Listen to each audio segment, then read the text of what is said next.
I've been employed for a year now, and I'm just thinking about leaving now. There's no work over here, and there's no chance of getting it. There's not one person out there that doesn't want to work. No, I mean, everyone wants to have a job. Everyone wants to be able to provide for themselves and their family and everything like that. Who wants to be sitting at home all day long? No one wants that. Who wants that sort of life? Just been tired of sending out CVs and getting no replies, and I've just been putting all my time down in this place. I've turned me back basically on looking for work because it's a waste of time.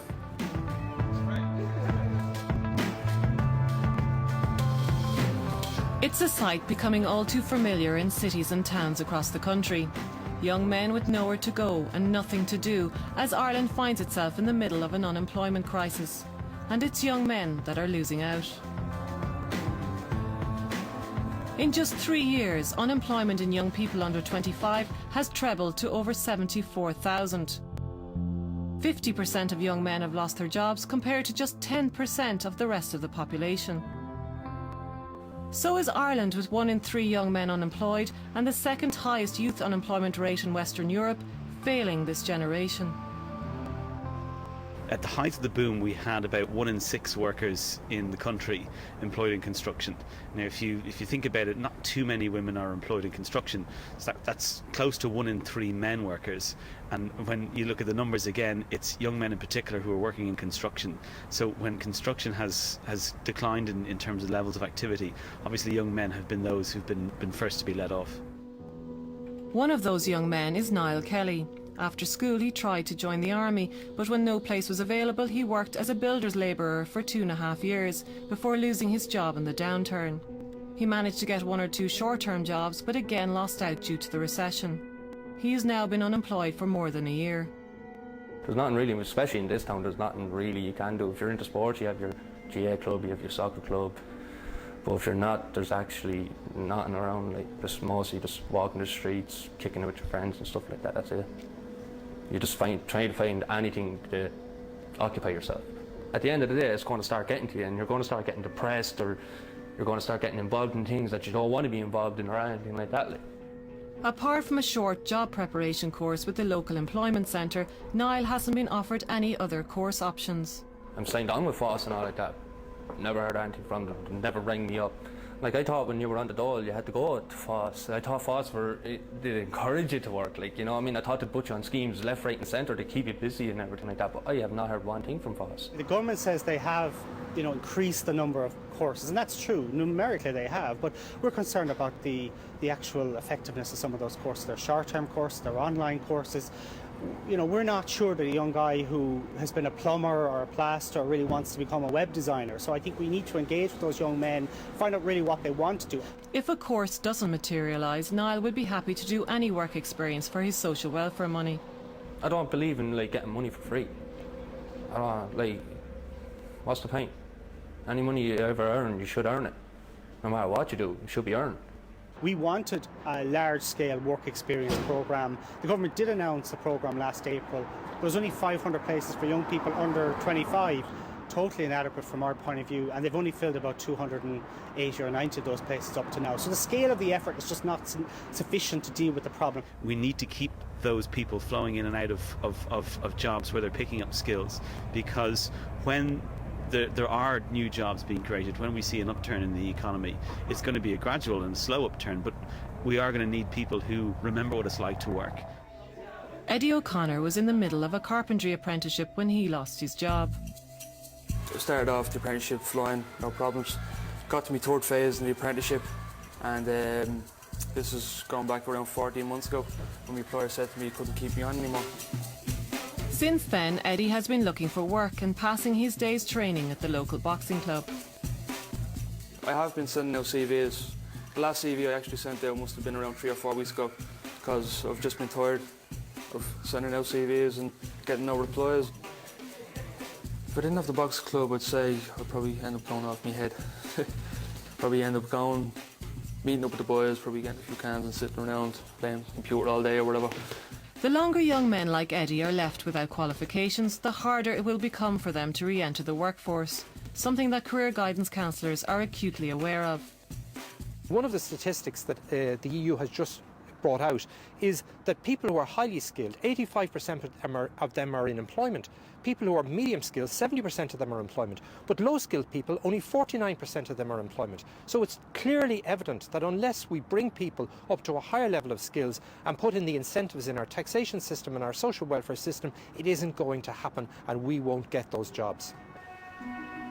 Sean Davern was also halfway through his plumbing apprenticeship when he lost his job. I left school at 17. Got employers to take me on to do an apprenticeship. I was working for him for a year and a half. I went to FÁS then for 6 months. Came out of FÁS and my employer had no work on at that time. So I was let go and I couldn't find anyone else then to take me on. I'm angry for him that he can't finish it when it is something that he really loved. It's the first thing that I've ever seen him so happy at. And now there's no hope. You know, is there any hope there for like all the guys that are out there a few years into an apprenticeship and then nothing at the end of it, you know? That's boring. Every day is just boring. I do a bit of training down the pitch, rugby training, and do jobs around the house, and that's about it. Ballydureen has seen its fair share of unemployment, with the downturn in construction and the closure of a local factory 2 years ago. The recession itself has seriously affected the town, the loss of all the jobs in the construction industry. But prior to that was the loss of Dawn Meats factory, which employed 250 people. And now it's only beginning to hit home because the people that were laid off from Dawn Meats back then could go into the construction industry. Now that that's fallen flat on its face, they've nowhere to go. Local businesses in the town would welcome any encouragement to help them employ local people and keep them closer to home.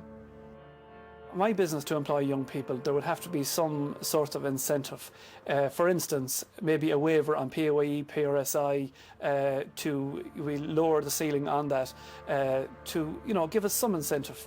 I'd only be too willing and able to give young people a break if I was given the same break myself from national government. With no work or course options for Sean at the moment, his choices are limited. I've been employed for a year now, and I'm just thinking about leaving now because there's no work over here and there's no chance of getting it. So go somewhere else, get work. Oh, we'd miss him terribly, yeah. You can't stop a youngster from, when they're eager to work and they're eager to get out there and do something, better themselves, you have to let them go. But we don't want that. The number of young men who have emigrated over the past few years is striking. Figures from last September show that the population of young men under 25 has fallen by 10%, as over 35,000 of them have left the country.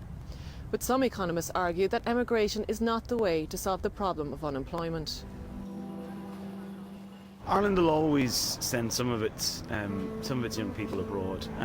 Now it's no longer voluntary. People who are leaving, they're leaving because they have to, and that's not an ideal situation. Now there is something to be said for when they come back, they will have skills that they'll have picked up from other industries, other economies. We may benefit down the line, but we don't know. We will only benefit if we can attract them back, and to attract them back we need jobs, and we need jobs anyway. So it's very difficult to see an upside at the moment in immigration, other than from a purely fiscal perspective, in that they ease the pressure in terms of government finances. With the majority of jobs being lost outside our main cities, the future of our rural communities hinges on our ability to hold on to our younger population. I'm very concerned that young people might have to to leave in this country again. To have to see those people having to leave Ireland, the country that embraced them as children and brought them up, will be very, very sad for this nation, and particularly this part of the country who was blighted by immigration in the past. For those left behind, the danger is that the longer they are left unemployed, the more unemployable they will be. We need a plan, we need resources put in at this stage, because they will be well spent compared to trying to deal with this problem maybe in 5 or 10 years' time, when we have a huge cohort of people who are long-term unemployed and will find it impossible to get back to work. And for those young people who have grown up knowing nothing but economic prosperity, their expectations have had to change dramatically. Long term, what would you like to see happen for you? Well, become a carpenter, be good at what I do, do what everybody else basically likes to do with their life, settle down with a house, and it's looking bleak. The last few months I've been thinking about going to England and joining the British Army. I mean, even if it means that you could end up in Afghanistan or Iraq. So be it. It's a job. That report from Ethna O'Brien. I'm joined now by Taoiseach and Minister for